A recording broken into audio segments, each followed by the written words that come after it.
తాను 1995 నాటి సీఎంగానే ఉంటానని ముఖ్యమంత్రి చంద్రబాబు మరోసారి చెప్పారు. మంచికి మంచిగా ఉంటాను, ఎవరైనా చెడు చేసి తప్పించుకోవాలని చూస్తే తాట తీస్తారని వార్నింగ్ ఇచ్చారు. టీడీపీ 43వ ఆవిర్భావ దినోత్సవ సందర్భంగా టీడీపీ కేంద్ర కార్యాలయంలో పార్టీ జెండాను సీఎం చంద్రబాబు ఆవిష్కరించారు. ఈ సందర్భంగా ఆయన మాట్లాడుతూ నిజమైన వ్యక్తులను శిక్షిస్తే ప్రజలు కూడా అప్రిషియేట్ చేస్తారని, అది రాజకీయ కక్షల కోసం అయితే మాత్రం ఎవరు విస్మరించారని అన్నారు.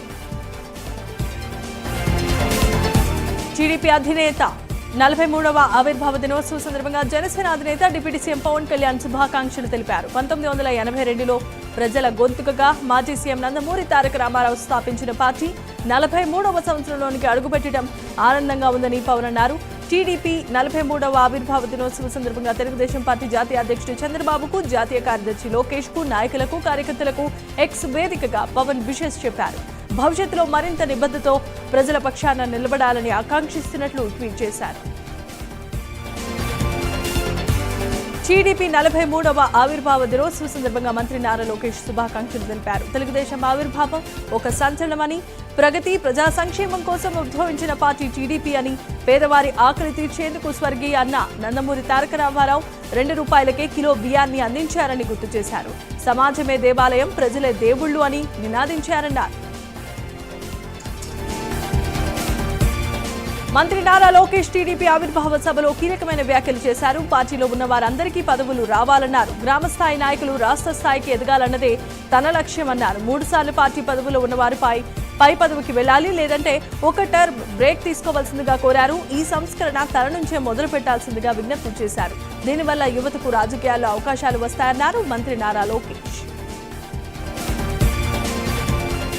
అమరావతి రాజధానిలో సీఎం చంద్రబాబు ఇంటి శంకుస్థాపనకు తేదీ ఖరారైపోయింది. వచ్చే నెల 9న ఇంటి శంకుస్థాపన చేయబోతున్నారు. ఈ మేరకు ఇంటి నిర్మాణాన్ని ప్రారంభించి త్వరగా పూర్తి చేయాల్సిందిగా సీఎం చంద్రబాబు నిర్ణయించారు. వెలగపూడిలో ఇంటి కోసం 5 ఎకరాలను సీఎం కుటుంబం కొనుగోలు చేసింది. ఇప్పటికే ఆ స్థలాన్ని చదును చేసి పనులన్నీ పూర్తి చేయగా గవర్నమెంట్ కాంప్లెక్స్ కి 2 కిలోమీటర్ల దూరంలోనే ఈ స్థలం ఉన్నట్లుగా తెలుస్తోంది. క్వారీలతో తనకు సంబంధం ఉందని తేల్చితే దేనికైనా సిద్ధమన్నారు అనకాపల్లి ఎంపీ సీఎం రమేష్. జిల్లాలో జరుగుతున్న అభివృద్ధిని బోర్వలేకనే వైసీపీ నేతలు చిల్లర రాజకీయాలు చేస్తున్నారని మండిపడ్డారు. గత 5 ఏళ్ల పరిపాలనలో వైసీపీ నాయకులు అమర్నాథ్, ధర్మశ్రీ చేసిన దందాలపై విచారణ జరిపించి కేసులు నమోదు చేస్తామని కూడా హెచ్చరించారు. పాస్టర్ ప్రవీణ్ పగడాల మృతి విషయంలో మాట్లాడిన మాటలను కొందరు వక్రీకరించారని ఎమ్మెల్యే ఆదిరెడ్డి శ్రీనివాస్ సీరియస్ అయ్యారు. సోషల్ మీడియాలో అసత్య ప్రచారం చేస్తే సహించేదే లేదని హెచ్చరించారు. ఇప్పటికే పోలీసులకు ఫిర్యాదు చేశారని, రాజమండ్రి అనేది మత సామరస్యానికి వేదిక, కూటమి ప్రభుత్వం మత సామరస్యాన్ని ప్రోత్సహిస్తోందని వివరించారు. విశాఖ జీవీఎంసీ ప్రధాన కార్యాలయం వద్ద జాతీయ జెండా చిరిగిపోయింది. అయినా అధికారులు చూసి చూడనట్లుగా వ్యవహరిస్తున్నారు. చిరిగిన జాతీయ జెండాను చూసిన పట్టణ ప్రజలు అధికారుల తీరుపై మండిపడుతున్నారు. కూటమి ప్రభుత్వానికి మచ్చ తెచ్చే విధంగా వ్యవహరిస్తున్నారని ఫైర్ అవుతున్నారు. పలు ఆరోపణల నేపథ్యంలో కడప మేయర్ వైసీపీ నేత సురేష్ బాబుపై విజిలెన్స్ విచారణ పూర్తయింది. దీంతో మున్సిపల్ శాఖ షోకాజ్ నోటీసులు జారీ చేసింది. మేయర్ పదవి నుంచి ఎందుకు తొలగించకూడదో 15 రోజుల్లో సమాధానం చెప్పాల్సిందిగా ఆ నోటీసులో మేయర్ సురేష్ బాబును ప్రభుత్వం ఆదేశించింది. శుక్రవారం సాయంత్రం 7 గంటలకు నోటీసులు అందుతాయని మేయర్ సురేష్ బాబు ధృవీకరించారు. ఉన్నతాధికారులకు దీనిపై సమాధానమిస్తానని కూడా ఆయన స్పష్టం చేశారు. కృష్ణా జిల్లా ఆత్కూరు భూ కబ్జా కేసులో వైసీపీ మాజీ ఎమ్మెల్యే వల్లభనేని వంశీని పోలీసులు ఒకరోజు కస్టడీకి తీసుకున్నారు. వైద్య పరీక్షల అనంతరం ఆయన్ను కంకిపాడు పిఎస్కు తరలించారు. ఈ కేసుకు సంబంధించి ఆయనను పోలీసులు ప్రశ్నిస్తున్నారు. వల్లభనేని వంశీని గన్నవరం కోర్టు ఒకరోజు పోలీస్ కస్టడీకి అనుమతినిచ్చింది. నంద్యాల జిల్లా పచ్చర్లలో ఎమ్మెల్యే భూమా అఖిలప్రియ పర్యటించారు. పచ్చర్ల జంగిల్ ఫారెస్ట్ రెస్టారెంట్ ను ఆమె పరిశీలించారు. అలాగే పచ్చర్ల గ్రామస్తుల సమస్యలను అఖిలప్రియ అడిగి తెలుసుకున్నారు. సమస్యలను వెంటనే పరిష్కరించాల్సిందిగా అధికారులకు ఆదేశాలు జారీ చేశారు. అనంతరం శ్రీ సర్వలక్ష్మి నరసింహస్వామిని ఆమె దర్శించుకున్నారు. చిత్తూరు జిల్లా కుప్పంలో టీడీపీ ఆవిర్భావ దినోత్సవాన్ని ఘనంగా నిర్వహించారు. కుప్పంలో 8వ వార్డులో టీడీపీ కార్యకర్తలు, నాయకులు జెండాను ఎగరవేసి సంబరాలు చేసుకున్నారు. ఆవిర్భావ దినోత్సవ సందర్భంగా రాష్ట్రానికి నందమూరి తారక రామారావు చేసిన సేవలను గుర్తు చేసుకున్నారు. కృష్ణా జిల్లా అవనిగడ్డ నియోజకవర్గంలో టీడీపీ 43వ ఆవిర్భావ వేడుకలను టీడీపీ శ్రేణులు ఘనంగా నిర్వహించాయి. అవనిగడ్డ, కోడూరు, నాగాయలంక మండల కేంద్రాలలో పార్టీ శ్రేణులతో కలిసి టీడీపీ నాయకులు పార్టీ జెండాను ఆవిష్కరించారు. అనంతరం నాగాయలంక మండల పరిధిలో నంగేగడ్డ గ్రామంలో నూతనంగా ఏర్పాటు చేసిన తెలుగుదేశం పార్టీ దిమ్మను ప్రారంభించారు. పశ్చిమ గోదావరి జిల్లాలో టీడీపీ నాయకుల ఆధ్వర్యంలో ఘనంగా టీడీపీ 43వ ఆవిర్భావ దినోత్సవ వేడుకలను నిర్వహించారు. ముందుగా పట్టణంలో వీరమ్మ పార్క్ వద్ద ఎన్టీఆర్ విగ్రహానికి పూలమాలలు వేసి నివాళులర్పించారు. అనంతరం టీడీపీ కార్యాలయంలో పార్టీ జెండాను ఆవిష్కరించారు. శ్రీ సత్యసాయి జిల్లా కదిరిలో తెలుగుదేశం పార్టీ 43వ ఆవిర్భావ దినోత్సవాన్ని ఎమ్మెల్యే కందికుంట వెంకట ప్రసాద్ ఆధ్వర్యంలో ఘనంగా జరిగింది. తెలుగుదేశం పార్టీ వ్యవస్థాపకుడు నందమూరి తారక రామారావు దేశ రాజకీయ చరిత్రలో ఒక స్థానాన్ని సంపాదించారని ఎమ్మెల్యే కొనియాడారు. త్వరలోనే ఎన్నికల సమయంలో ఇచ్చిన హామీలన్నీ నెరవేరుస్తామని ఎమ్మెల్యే కందికుంట వెంకట ప్రసాద్ హామీ ఇచ్చారు. సత్యసాయి జిల్లా కొత్త చెరువులో టీడీపీ నాయకుల ఆధ్వర్యంలో టీడీపీ 43వ ఆవిర్భావ దినోత్సవ వేడుకలను నిర్వహించారు. ఈ కార్యక్రమానికి ముఖ్య అతిథిగా మాజీ మంత్రి పల్లె రఘునాథ్ రెడ్డి, ఎమ్మెల్యే పల్లె సింధూరారెడ్డి హాజరయ్యారు. ముందుగా పట్టణంలో ఎన్టీఆర్ విగ్రహానికి పూలమాలలు వేసి నివాళులర్పించారు. అనంతరం పుట్టపర్తి టీడీపీ కార్యాలయంలో పార్టీ జెండాను ఆవిష్కరించారు. హైదరాబాద్ స్థానిక సంస్థల కోటాలో జరగనున్న ఎమ్మెల్సీ ఎన్నికల్లో పోటీ చేయాలా వద్దా అన్న అంశంపై ప్రధాన పార్టీలో ఇంకా స్పష్టత రాలేదు. ఇంతవరకు ఎమ్మెల్సీగా ఉన్న ప్రభాకర్ రావు పదవి కాలం ముగిసింది. దీంతో ఎన్నిక జరగబోతోంది. జీహెచ్ఎంసీలో బీఆర్ఎస్ కి ఇప్పటికే బలం ఉంది. బీజేపీ, ఎంఐఎంలకు కూడా దాదాపు సమాన స్థాయిలో కార్పొరేటర్లున్నారు. కాంగ్రెస్ పార్టీకి బలం లేదు. ఈ దృష్ట్యా ఎమ్మెల్సీ ఎన్నికల్లో పోటీకి దూరంగా ఉండాలని కాంగ్రెస్ నిర్ణయించింది. ఎంఐఎంకి మద్దతు ఇవ్వాలని సూత్రప్రాయంగా కాంగ్రెస్ నిర్ణయించింది. అటు బీఆర్ఎస్, ఇటు బీజేపీలో పోటీకి దిగడంపై ఇంకా స్పష్టత రాలేదు. దీంతో సర్వత్రా ఉత్కంఠ నెలకొంది. నల్గొండ జిల్లా కేంద్రం సమీపంలో శేషమ్మ గూడెం వద్ద ఉన్న సివరేజ్ ట్రీట్మెంట్ ప్లాంట్ పనులను మంత్రి కోమటిరెడ్డి వెంకటరెడ్డి పరిశీలించారు. నెలలోపు ఎస్టీపీని పూర్తి చేయాలని అధికారులను ఆదేశించారు. 2014లో 38 కోట్లతో ఎస్టీపీ మంజూరైనప్పటికీ నేటికి పూర్తి కాకపోవడం బాధాకరమన్నారు. భద్రాద్రి కొత్తగూడెం జిల్లా కొత్తగూడెం కార్పొరేషన్ కు నిధులు విడుదలయ్యాయని ఎమ్మెల్యే కూనంనేని సాంబశివరావు అన్నారు. కార్పొరేషన్ ఏర్పాటుతో పాటుగా తక్షణమే 300 కోట్ల రూపాయల నిధులు రానున్నాయని తెలిపారు. 450 కోట్ల రూపాయలతో కొత్తగూడెం రింగ్ రోడ్డుకు డిపిఆర్, కొత్తగూడెం పాల్వంచ విస్తరణకు మార్గం సులువైందన్నారు. కొత్తగూడెంలో 250 ఎకరాల్లో జూ పార్క్ ఏర్పాటుకు ప్రభుత్వం అంగీకరించిందని, అంతేకాకుండా కేంద్రానికి ప్రతిపాదనలు పంపించిందని ఎమ్మెల్యే చెప్పారు. తిరుమల శ్రీవారిని పలువురు ప్రముఖులు దర్శించుకున్నారు. వీఐపీ విరామ సమయంలో స్వామివారిని మండలి చైర్మన్ మోషేన్ రాజు, హీరోయిన్ ఈషా రెబ్బా, డైరెక్టర్ తరుణ్ భాస్కర్ వేర్వేరుగా దర్శించుకున్నారు. దర్శనం అనంతరం రంగనాయక మండపంలో వేద పండితులు ఆశీర్వచనం అందించారు. తిరుపతి శ్రీ కోదండరాముడి బ్రహ్మోత్సవాల్లో భాగంగా 2వ రోజు సింహ వాహనంపై శ్రీరామచంద్రమూర్తి భక్తులకు కనిపించారు. గజరాజులు ముందు కదులుతూ ఉండగా భక్తజన బృందాల కోలాటాలతో స్వామివారిని ఊరేగించారు. భక్తులు కర్పూర హారతులు ఇచ్చి స్వామివారిని దర్శించుకున్నారు. తిరుమలలో మరోసారి అపచారం జరిగిపోయింది. తిరుపతి నుంచి కొంతమంది కేటిగాళ్లు విజిలెన్స్ అధికారులు కళ్లు గప్పి మద్యాన్ని సరఫరా చేస్తున్నారు. 3 నెలలుగా మద్యాన్ని సేవించి భక్తులను భయాందోళనకు గురి చేస్తున్నారు.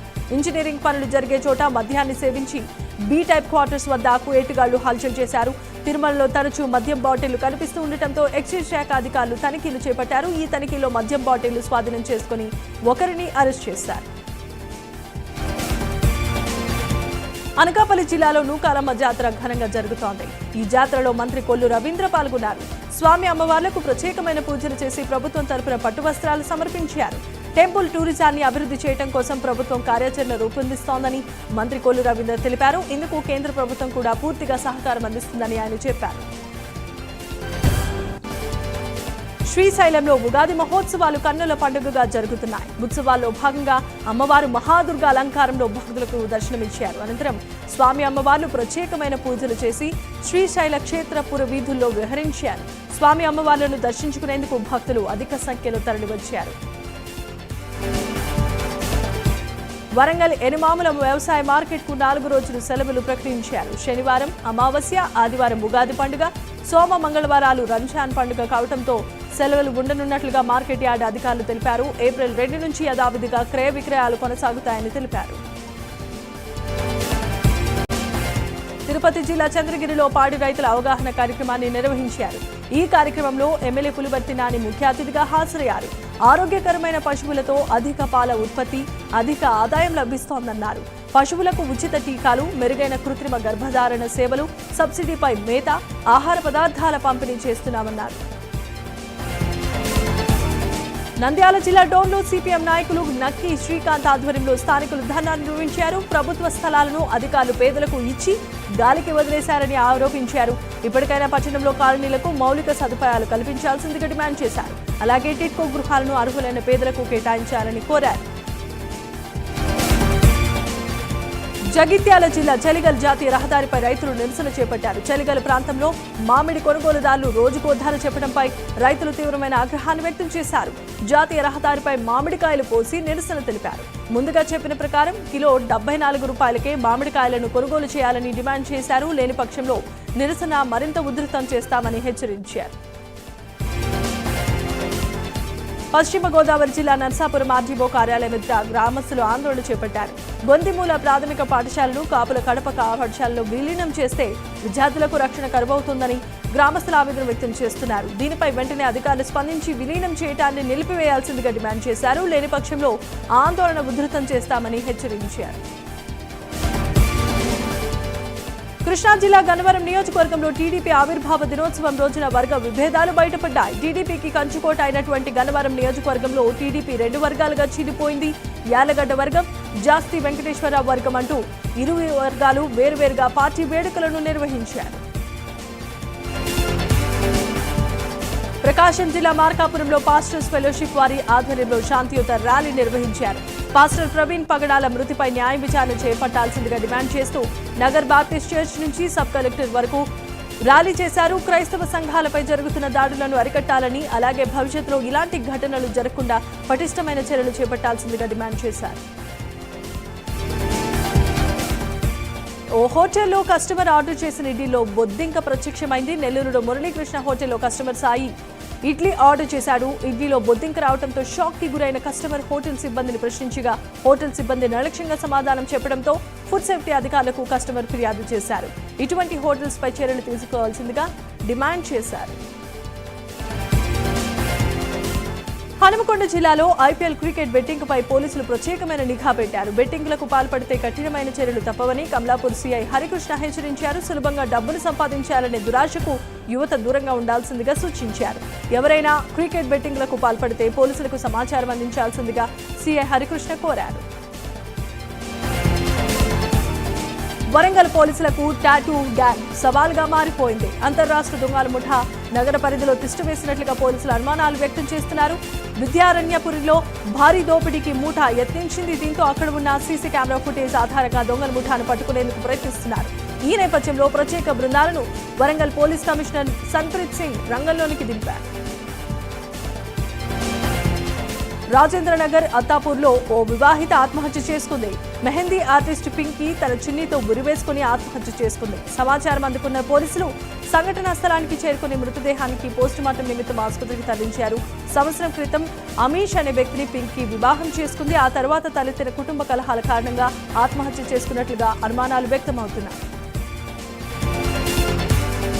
చిత్తూరు జిల్లా బంగారుపాలెం మండలం బోడబండ్ల క్రాస్ వద్ద హైవేపై జరిగిన ప్రమాదంలో గ్యాస్ ట్యాంకర్ డ్రైవర్ గాయపడ్డారు. గ్యాస్ ట్యాంకర్ టైర్ పంచర్ వేస్తున్న సమయంలో వెనుక వైపు నుంచి వచ్చిన మరో ట్యాంకర్ ఆ వాహనాన్ని ఢీకొట్టింది. దీంతో గ్యాస్ ట్యాంకర్ లీక్ అయి మంటలు వ్యాపించాయి. ప్రమాద ఘటనలో గాయపడ్డ గ్యాస్ ట్యాంకర్ డ్రైవర్ను చిత్తూరు ప్రభుత్వ ఆసుపత్రికి తరలించారు. వెంటనే సంఘటనా స్థలానికి చేరుకున్న ఫైర్ సిబ్బంది మంటలను అదుపు చేశారు. ఛత్తీస్గఢ్లో మరోసారి భారీ ఎన్కౌంటర్ చోటు చేసుకుంది. వేకువజాము నుంచి సుక్మా జిల్లాలో గోగుండ కొండపై భద్రతా దళాలు మావోయిస్టులకు మధ్య భారీ ఎదురుకాల్పులు జరుగుతున్నాయి. ఈ ఘటనలో 20 మంది మావోయిస్టులు మరణించగా 2 జవాన్లకు గాయాలయ్యాయి. మృతుల సంఖ్య మరింతగా పెరిగే అవకాశం ఉన్నట్లుగా తెలుస్తోంది. ఛత్తీస్గఢ్ బీజాపూర్ జిల్లాలో మావోలు దుశ్చర్యకు పాల్పడ్డారు. ఉసుపరిలోని ఓ నదిలో మావోయిస్టులు ఐఈడీ బాంబును పేల్చారు. ఈ ఘటనలో గ్రామానికి చెందిన ఓ మహిళకు తీవ్రమైన గాయాలయ్యాయి. గమనించిన స్థానికులు గాయపడిన మహిళను ఆసుపత్రికి తరలించగా ప్రస్తుతం మహిళ పరిస్థితి విషమంగా ఉన్నట్లు వైద్యులు తెలిపారు. తెలంగాణలో ఎండల తీవ్రత క్రమంగా పెరుగుతోంది. వడగాలుల తీవ్రత పెరిగే అవకాశం కనిపిస్తోంది. ఈ నేపథ్యంలో ఇవాళ 23 జిల్లాలకు వాతావరణ శాఖ ఆరెంజ్ అలర్ట్ జారీ చేసింది. ఆదిలాబాద్, కొత్తగూడెం, జగిత్యాల, జయశంకర్ భూపాలపల్లి, జోగులాంబ గద్వాల్, ఖమ్మం, కొమురం భీం, మంచిర్యాల, ములుగు తదితర జిల్లాలకు ఆరెంజ్ అలర్ట్ ను జారీ చేసింది. రాబోయే 3 నెలల్లో ఎండలు మరింతగా పెరిగే అవకాశం ఉందని వాతావరణ శాఖ తెలిపింది. ప్రధాని నరేంద్ర మోదీపై అమెరికా అధ్యక్షుడు డొనాల్డ్ ట్రంప్ ప్రశంసలు కురిపించారు. మోదీ చాలా తెలివైన వ్యక్తి, నాకు మంచి స్నేహితుడని ట్రంప్ విలేకరులకు చెప్పారు. మా మధ్య జరిగిన చర్చలు 2 దేశాలకు ఉపయోగపడుతున్నాయని అన్నారు. ఇటీవలే మోదీ అమెరికాలో పర్యటించిన విషయాన్ని ట్రంప్ గుర్తు చేశారు. భారతదేశానికి మోదీ రూపంలో గొప్ప ప్రధాని ఉన్నారంటూ ట్రంప్ ప్రశంసించారు. భారతదేశంతో తనకు మంచి సంబంధాలున్నాయని ట్రంప్ మరోసారి హర్షం వ్యక్తం చేశారు.